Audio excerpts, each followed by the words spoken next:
திருப்பாடல் 24. மாவேந்தரின் வருகை. மண்ணுலகும் அதில் நிறைந்துள்ளன, அனைத்தும் ஆண்டவர் உடையவை. நில உலகும் அதில் வாழ்வனவும் அவருக்கே சொந்தம்.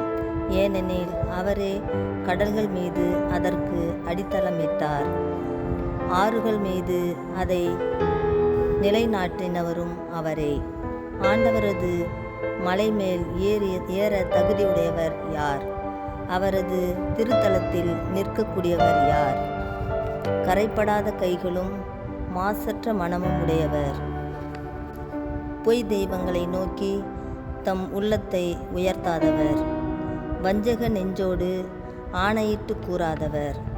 இவரே ஆண்டவரிடம் ஆசி பெறுவார்.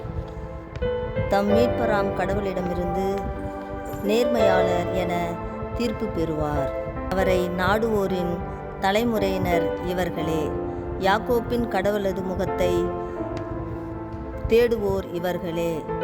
வாயில்களே, உங்கள் நிலைகளை உயர்த்துங்கள், தொன்மைமிகு கதவுகளே உயர்ந்து நில்லுங்கள். மாட்சிமிகு மன்னர் உள்ளே நுழையட்டும்.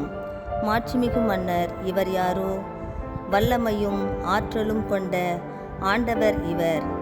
இவரே போரில் வல்லவரான ஆண்டவர்.